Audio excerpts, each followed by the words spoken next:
ใครจะไปเชื่อหมอแนะนำเพียงแค่คุณดื่มน้ำมะนาวก่อนนอนประโยชน์ต่อสุขภาพเป็นอย่างมากแถมร่างกายยังไม่แก่ชรานายโอลิแชร์ออนพรีเซนต์สวัสดีครับ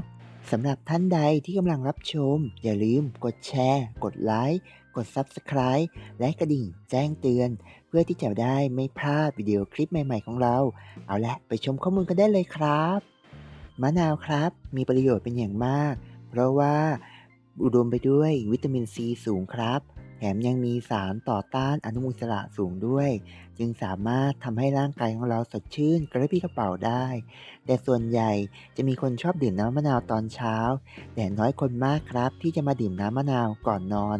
วันนี้เราจะมาบอกกล่าวถึงสรรพคุณในการดื่มน้ำมะนาวตั้งแต่ตื่นนอนแล้วก็ก่อนนอนครับ นั่นคือช่วง2เวลาเช้าและเย็นว่ามีประโยชน์อะไรกันบ้างไปรู้จักกันเลยครับ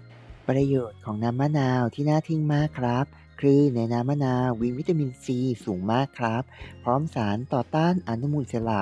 สามารถช่วยชะลอความแก่ของเซลล์และป้องกันโรคต่างๆที่เข้ามาบุกรุกทางด้านร่างกายของเราครับนอกจากนั้นยังมีวิตามินและธาตุที่สามารถทำให้ผิวพรรณของเราเปล่งปลั่งได้ และยังมีคุณสมบัติในการช่วยนำสารอาหารเข้าไปสู่กระดูกทำให้กระดูกของคุณแข็งแรงครับสำหรับใครที่ต้องการควบคุมน้ำหนักหรือต้องการลดความอ้วนครับน้ำมะนาวเป็นตัวช่วยอย่างดีครับถ้าหากคุณดื่มก่อนนอนจะสามารถช่วยลดพุงลดน้ำหนักได้ลดความอ้วนได้ครับเพราะในน้ำมะนาวจะมีกรดอ่อนๆที่สามารถกำจัด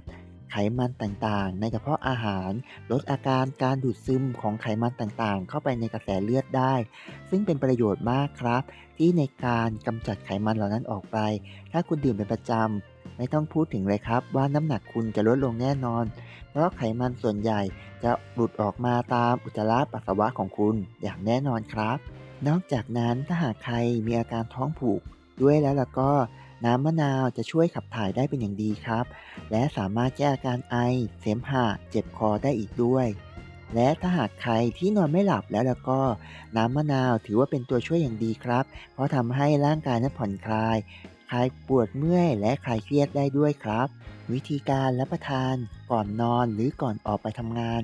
ควรจะรับประทาน